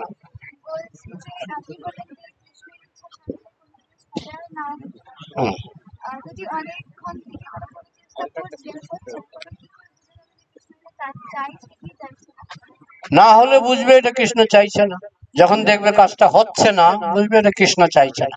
এই জন্য ভক্ত কখনো অখুশি হয় না। কৃষ্ণ চাইছে না, আমি তো চেষ্টা করেছি, কৃষ্ণ চাইনি, সেইভাবে ভক্ত মাথা পেতে নেয়। কৃষ্ণের বিচার ভক্ত মাথা পেতে নেয়, বোঝা গেল। এবং কৃষ্ণ ভক্ত জানে এটা ভালো। আমি যখন মায়াপুরে প্রথম জায়গা কিনতে গিয়েছি, আমাকে বলছে এই জায়গাটা আপনার, ভালো জায়গা, নিয়ে নিলাম। 5 বছর পরে বলছে এটা আপনার জায়গা নয়, আপনার জায়গা ওই জঙ্গলে। আমি এত সুন্দর জায়গা দেখে কিনলাম, এখন বলছে আপনার জায়গা নয়, জঙ্গলে। আমার কৃষ্ণের উপর একটু রাগই হয়ে গেছিল, আমাকে ভালো জায়গা দেখিয়ে কিনালে, তারপরে আবার ওই দূরে জঙ্গলে। সেখানে গেলাম, দেখি হাঁটু জল। আরে মহা মুশকিল, হাঁটু জল নিতে হবে এখন কৃষ্ণ। নিলাম, কি করা যাবে। তারপরে প্রায় 10-15 বছর পরে ওইদিকে ইস্কন থেকে মেইন রোড করে দিল, একদম গীতা ভবনের সামনে দিয়ে একেবারে। এখন দেখলাম যে ওই জায়গা থেকে এই জায়গা ভালো, কিন্তু প্রথম বুঝতে পারিনি। তাই অনেক সময় যখন বিপদ আসে, ভক্ত মনে করে কৃষ্ণ নিশ্চয়ই আমার ভালোর জন্য করেছে। রাজা মন্ত্রীর গল্প আমি আরেকদিন শোনাবো।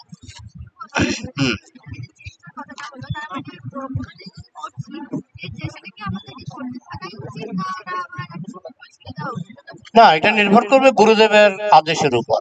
গুরুদেব তোমার শিক্ষা গুরু দীক্ষা গুরুকে জিজ্ঞেস করবে যে আমি তো এরকম, যেমন আমি যখন পিএইচডি করছিলাম, আমার ঘটনাটা কিরকম। আমি রেজিস্ট্রেশন করতে গেলাম, যে 100 টাকা জমা দিতে হবে। তখন খুব সস্তা ছিল, এখন জানি না কত। 100 টাকা জমা দিতে হবে। এখন 10,000, আমার সময় ছিল 100 টাকা, যাদবপুর ইউনিভার্সিটি 100 টাকা।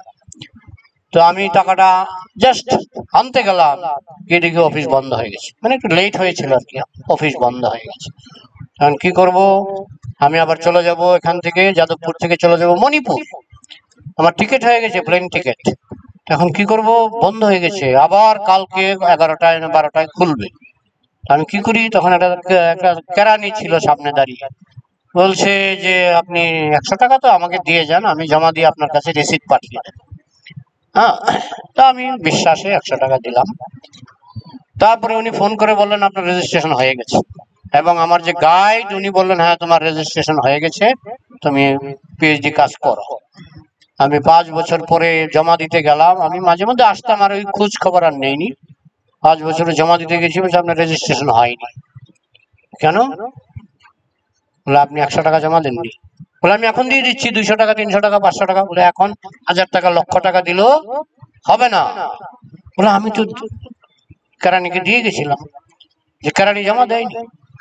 তো কেরানিকে আমি জিজ্ঞেস করলাম আপনি টাকাটা জমা দেননি। জিভে কামড় দিয়ে রক্ষাকালী হয়ে আছে, আমি ভুলে গেছি জমা দিতে। আপনি ভুলে গেছেন, আমার 5 বছর গেল, 5টা বছর গেল। তারপরে আমি গুরুদেব মহারাজকে জিজ্ঞেস করলাম যে আমি কি করব, 5টা বছর তো আমার নষ্ট হলো। বলে ঠিক আছে তুমি চালিয়ে যাও, তুমি চালিয়ে যাও। যার ফলে আমি এরপরে চালিয়ে গেছি। 2.5 বছর পরে ওরা নিয়েছিল আমার থিসিস। 5 বছর আর 2.5 বছর, কত বছর? 7.5 বছর। অত লাগার কথা নয়, কিন্তু আমার লেগেছে ওই 100 টাকার ভুলের কারণে। গুরু মহারাজ বলছে এটাও কৃষ্ণের কৃপা, এটাও কৃষ্ণের কৃপা। তো ভক্তের জীবনে যা আসে সবই কৃষ্ণের কৃপা। বলো আর কি।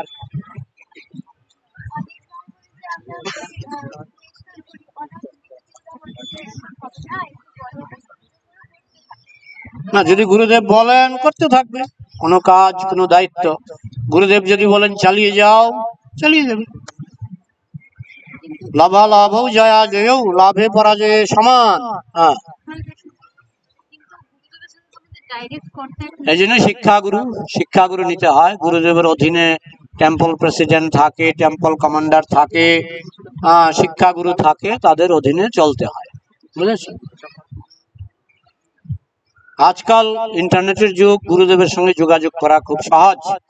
গুরুদেবের কাছে চিঠি লিখলে উত্তর দেয়। আজ অব্দি সবাই বলেছে যে একজন ভক্তকে কেউ চিনে না, বলে আমি গুরুদেবের কাছে চিঠি লিখলে উত্তর পাই, উত্তর আসে, বুঝেছ? ইন্টারনেটের যুগ তো এখন আরো সহজ হয়ে গেছে, বুঝেছ? আচ্ছা, শিক্ষাগুরু থাকে। আর কোনো প্রশ্ন আছে কি? এরপর আমাদের কার্যক্রম কি? রান্না তো এখনো হয়নি নিশ্চয়ই, বলো কি কার্যক্রম? হ্যাঁ, কিছু প্রশ্ন করে সময় কাটাও, তারপরে একটু কীর্তন করে মাঠে ঘোরো। হ্যাঁ, তারপর বিকালে নাকি আবার ওরা বলছিল বিকালে কোথায় পাশেই কীর্তন আছে, তো আমরা অন্তত মাঠে তো ঘুরতে পারি। এই মাঠে আমরা কীর্তন করতে পারি। যারা বই এনেছ তারা একটু বই বিতরণ করবা, ঠিক আছে? আর প্রশ্ন থাকলে প্রশ্ন করতে পারো, প্রশ্ন থাকলে প্রশ্ন করতে পারো।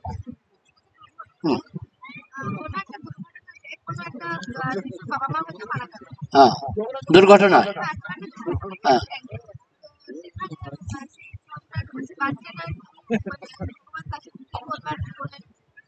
সেটা আমরা কি করে বুঝবো?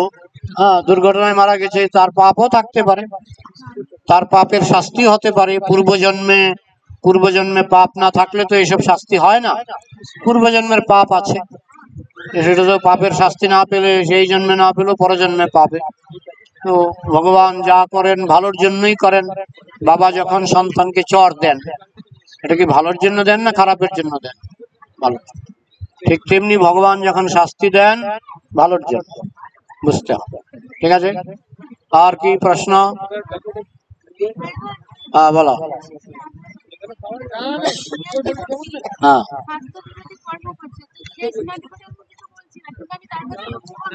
হ্যাঁ, না না, কোনো অপরাধ নেই। যদি দেখো সিনিয়র ডিভোটি ভুল করছে, তুমি তার থেকে দূরত্ব বজায় রাখবে, দূরত্ব বজায় রাখবে, এটাই প্রভুপাদ বলেছে। হ্যাঁ, বা তার সিনিয়রকে তুমি জানাতে পারো, তুমি ডাইরেক্ট তাকে,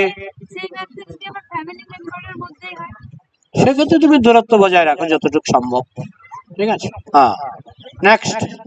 হ্যাঁ, মাতাজি। আমাদের যারা আত্মীয় পরিজন আছে তারা তো ভক্তি জীবনে নেই, তারা নর্মাল জীবনযাপন করে, তারপরে আমিষ আহার করে, ওরা তো খুব সুন্দর জীবনযাপন করছে, ওদের মধ্যে কোনো ঝামেলা নেই, ওরা ওদের খুব মানে রাইসি ভাবে জীবনযাপন করছে। ওরা এর পরের জন্মে কি? ওইটা আমি যে ওই যে ফাঁসির আদেশ হয়েছিল, গল্পটা আমি বলেছিলাম, শুনেছিলেন? ফাঁসির আদেশ হয়েছিল, একটা লোকের ফাঁসির আদেশ হয়েছিল, তাকে সরকার জিজ্ঞেস করছে, সরকারের উকিল জিজ্ঞেস করছে যে আপনার শেষ ইচ্ছা কি? যে আমার শেষ ইচ্ছা আমি একটু হোটেলে গিয়ে ফুর্তি করব। তো তাকে হোটেলে নিয়ে যাওয়া হলো, সঙ্গে 10 জন পুলিশ। সে গিয়ে হোটেলে, ওটা বিল দেয় সরকার, ওটার বিল সরকার দেয়। গিয়ে বলছে আমাকে তোমার হোটেলের সবচেয়ে দামি মদ দাও। সে বড় বড় জিনিস অর্ডার দিচ্ছে, এটা বিল কে দেবে? সরকার। হোটেলের কর্মচারীগুলি বলছে এই লোকটা খুব ভাগ্যবান, কিন্তু আসলে আগামীকাল 10টায় ওর ফাঁসি। মনে হচ্ছে লোকটা খুব ভাগ্যবান। রাবণকে দেখো সবাই বলছিল সোনার লঙ্কা, খুব ভাগ্যবান, কিন্তু সত্যি কি ভাগ্যবান ছিল? মৃত্যুর পরে তো শাস্তি আছে। অবশ্য রামের হাতে মৃত্যু হয়েছিল বলে অতটা অকল্যাণ হয়নি, কিন্তু এমনিতে মনে হয় যেন ভাগ্যবান। এটা অর্ধেক সিনেমা, আর অর্ধেক সিনেমাটা হলো তার ভবিষ্যতে দুঃখ আছে। এই জন্য সে হয়তো খুব সুখে আছে, কিন্তু ভবিষ্যৎ তার অন্ধকার। বোঝা গেল? নেক্সট। আর কোনো প্রশ্ন থাকলে বলো। মানে এটা পড়ো। হ্যাঁ, হ্যাঁ, একটা একটা করে বলো, একটা একটা করে বলো। প্রথমে লেজি ইন্টেলিজেন্ট, যেমন কৃষ্ণ সারাদিন বাঁশি বাজায় কিন্তু আনন্দ করে ব্রহ্মাণ্ড চালাচ্ছে। Lazy intelligent. হ্যাঁ, তারপরে বিজি ইন্টেলিজেন্ট, তুমি খুব ধরাধরি করছো। হ্যাঁ, ওরা বেশি বুদ্ধিমান না। হ্যাঁ, আমি একবার একটা মন্দির উদ্বোধন হচ্ছিল, দেখলাম এখানে প্রসাদ বিতরণ হচ্ছে, এখানে প্রশ্ন উত্তর হচ্ছে, ওইখানে গ্রন্থ বিতরণ হচ্ছে, ওইখানে নাটক হচ্ছে। আমি দেখলাম যে মন্দিরের যে প্রেসিডেন্ট, উনি আরামসে একটা চেয়ারে বসে বন্ধু বান্ধবের সঙ্গে গল্প করছে। সে কি বিজি না? কি মনে হচ্ছে সে কি বিজি? সে বিজি নয়, কিন্তু ঠিক নাটকের জায়গায় নাটক হচ্ছে, প্রসাদ বিতরণের জায়গায় প্রসাদ বিতরণ হচ্ছে। তাহলে তার কি কাজ করেছে? ব্রেইন। তো এরা হচ্ছে কি না, এটা বিজি ইন্টেলিজেন্ট নয়। বিজি ইন্টেলিজেন্ট দৌড়ায়, এখানে হলুদ দাও, হলুদ দাও, এখানে এখানে এখানে জল দাও। এরা বিজি ইন্টেলিজেন্ট, এরা বেশি বুদ্ধিমান নয়। এরা বেশি চিৎকার করে লাফায়, এরা বেশি বুদ্ধিমান নয়। হ্যাঁ, বলো। লেজি ফুল, বিজি ফুল। লেজি ফুল যেমন পিপু ফিসুর গল্প শুনেছ? পিপু ফিসু, দুই অলস লোক গেছে রাজার কাছে যে আমরা অলস, তাদেরকে ঘরে রেখে আগুন ধরিয়ে দিয়েছে। একজন বলছে পিপু মানে পিঠপুরে, পিঠপুরে। আরেকজন বলছে ফিসু, ফিরে শো, ফিসু, ফি ডট শু, সংক্ষেপে বলছে। মানে সে পুরোটা কথা, সে এত অলস, সে পুরোটা কথা বলার সামর্থ্য তার নেই। এরা হচ্ছে কি? লেজি ফুল। লেজি ফুল। আর কি? বিজি ফুল যেমন বানর, সারাদিন লাফায়। বানরের মতো মানুষ আছে না কিছু, সারাদিন লাফায় কিন্তু বোকা, বুদ্ধি নাই। বুঝেছো? তো এখন তোমাকে হতে হবে লেজি ইন্টেলিজেন্ট। লেজি ইন্টেলিজেন্ট, হুকুম চালানে ওয়ালে, হুকুম চালানে ওয়ালে। বুঝতে পারছো? ওইটাই লেজি ইন্টেলিজেন্ট। তোমার হুকুমে দুনিয়া কাঁপবে, এটা লেজি ইন্টেলিজেন্ট। এটা প্রভুপাদ বলতেন, প্রভুপাদের কুষ্ঠিতে নাকি এরকম লেখা ছিল যে এই লোকটি হবে হুকুম চালানে ওয়ালে। আর প্রভুপাদের তাই হয়েছে, প্রভুপাদ যা হুকুম করতেন হয়ে যেত। এটাই হচ্ছে লেজি ইন্টেলিজেন্ট। ঠিক আছে, তাহলে আর কিছু প্রশ্ন না থাকলে আমি এখানে বন্ধ করব। এবার আপনারা কীর্তন করুন, কিংবা এই পার্কে পরিক্রমা করে কীর্তন করুন। অরেঞ্জ ডিস্ট্রিবিউট হবে, অরেঞ্জ, গোপালের প্রসাদ এইখানে আছে প্রভু। হ্যাঁ, আচ্ছা আচ্ছা। তো এটা কে ডিস্ট্রিবিউট করবে তোমরা? নামগুলো বলে দিচ্ছে, আপনি হাতে করে করে। আচ্ছা আচ্ছা, আমি এটা রাখছি তাহলে। জয় শ্রী প্রভুপাদ কি জয়।